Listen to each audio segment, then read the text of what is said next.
tangarɗa a ɓangaren karatu da koyarwa a ƙasarmu Najeriya, ta yadda yaranmu sukan iya kashe shekaru suna karatu koyon yaren turanci ba su ma fara neman ilimi ba, saboda koyon yare daban kuma tsakwaran ilimi daban. Shi ne na ce na zaɓi wannan maudu'i akan cewa ne bayani akan shi. Da farko dai mu a yanda muka tashi a ƙasar mu shine mai ilimi shine wanda ya karatu yake jin turanci, zai iya rubutawa ya karanta, zai iya tura leta ko ya karɓi leta ko ya yi kowane irin abu da yake so da harshen turanci. Shine kuma gwamnati ta yi da shi za ta bashi aiki. A ƙasar da muke da mutum miliyan 200 kuma muna da kusan mutum miliyan 100 wanda suke magana yare guda.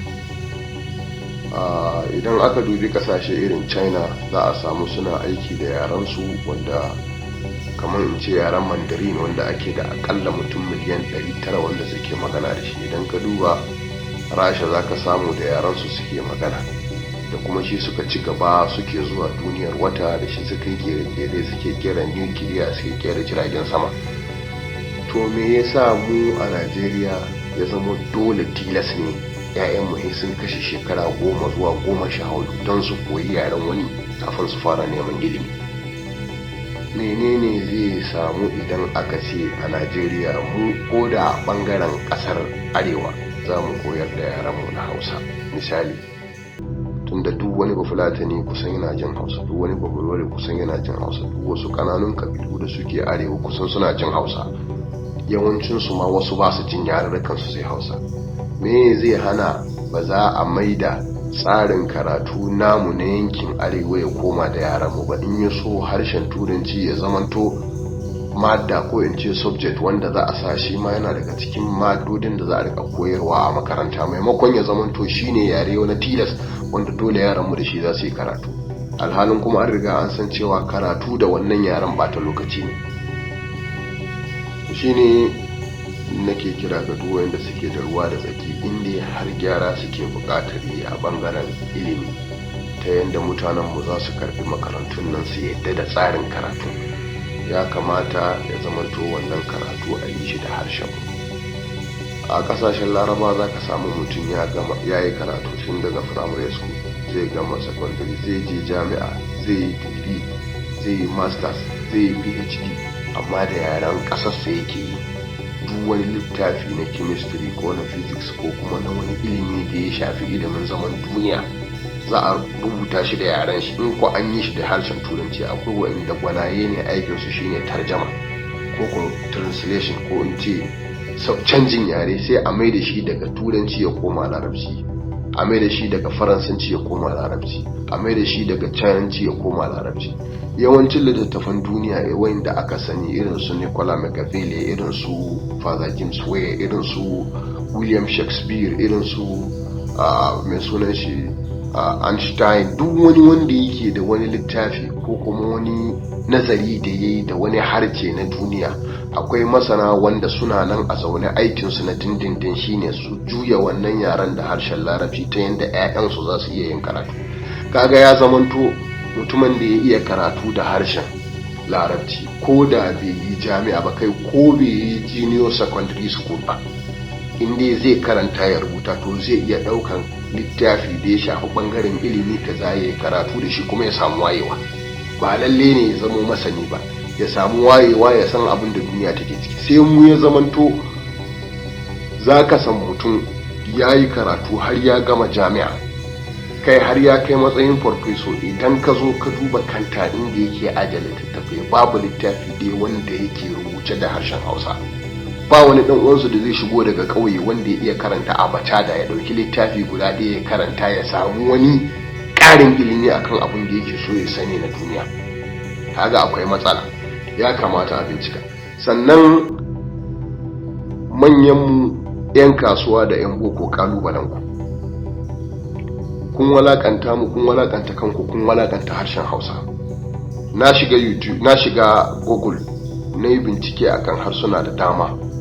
Za ka samu shashi na bangaren larabci, za ka samu shashi na bangaren China Mandarin ko wani yare daban, za ka samu shashi na bangaren mai sunan shi wani ne yaren nan na Afirka ta kudu, Zulu, zaka samu shashi na bangaren Swahili, zaka samu shashi na Portuguese, zaka samu na Spanish, zaka samu na yarurruka daban-daban.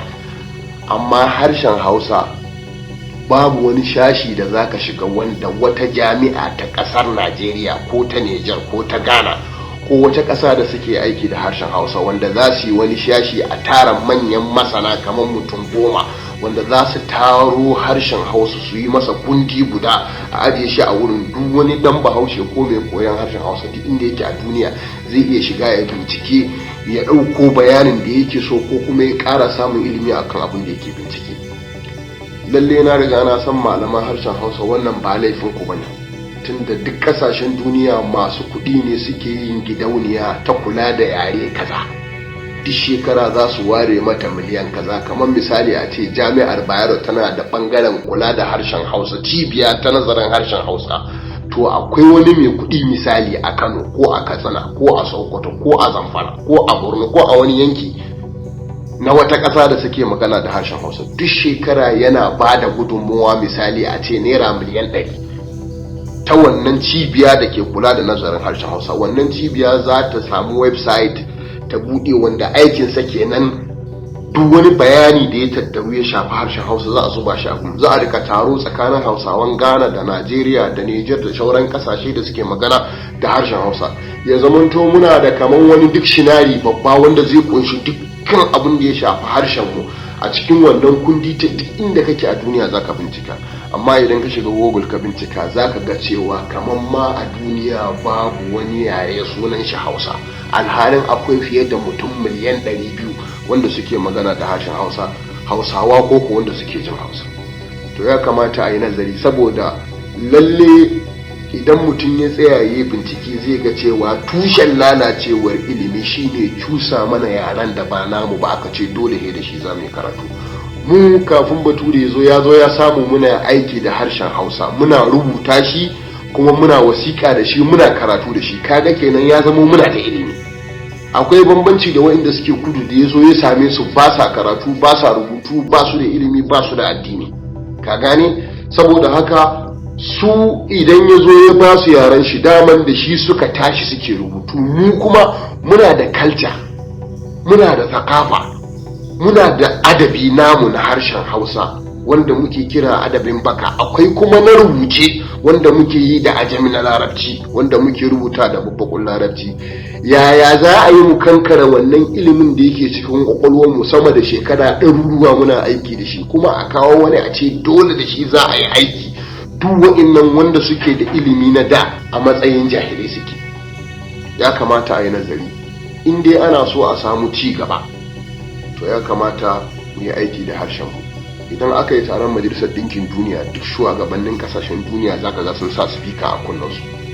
Duk wani shugaba da yake gadara shi shugaba ne da yaren kasar sai yake magana. Ba ka taba ganin Putin na Rasha yayi magana da wani yare sai nashi. Haka kasar Faransa shugabannin su duk suna jin turanci, amma ba wanda zai yi magana da turanci da yarensa zai yi, dan ya ɗaukaka mutuncin kansa da mutuncin kasarsa da mutuncin al'ummarsa.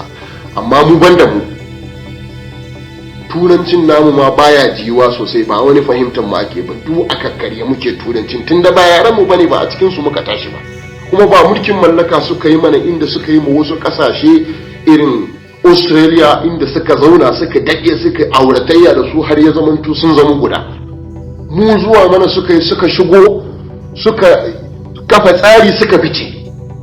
To tsarin nan da suka kafa shi kenan mu mu ce dole sai mun yi duk abin da suke, alhalin kuma mu ba su bane. Kamar yadda Bahaushe ke cewa baki da kitsan wance, baki da gashin wance, baki cewa zaki kitsan wance. To saboda haka ya kamata a yi nazari. Wa'inda suke da kuɗi, in ma ba za su iya yin abubuwan da za su taimaki al'umma ba, su taimaka wannan bangare na kula da nazarin harshen Hausa a bunƙasa shi. Gwamnoni da masu ruwa da tsaki manya na arewa da wa'inda suke jagorancin ƙasa ya kamata su yi nazari. Jama'ar ku suna da kwakwalwa, suna da fahimta.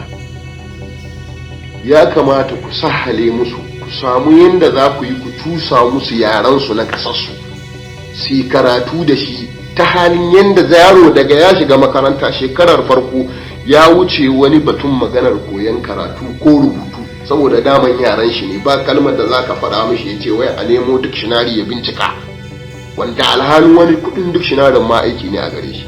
Idan da harshen shi yake karatu, shekara ta farko in ya zo babbaku za a koya masa abin da yake ya shafi harshe, ya shafi harufa na Hausa. Idan ya gama da wannan babu wani abu da za a sake koya masa sai dai a ce girama ko in ce ka'ida ta harshen Hausa.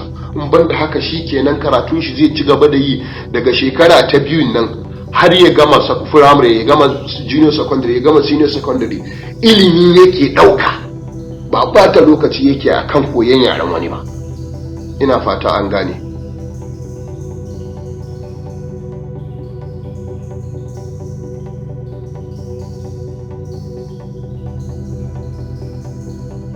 Idan ka shaurari wannan shiri, in kana da tsokaci ko gyara ko kuma ƙarin bayani, to kana iya aje mana a ƙasa shashin da ake tsokaci kai tsokaci.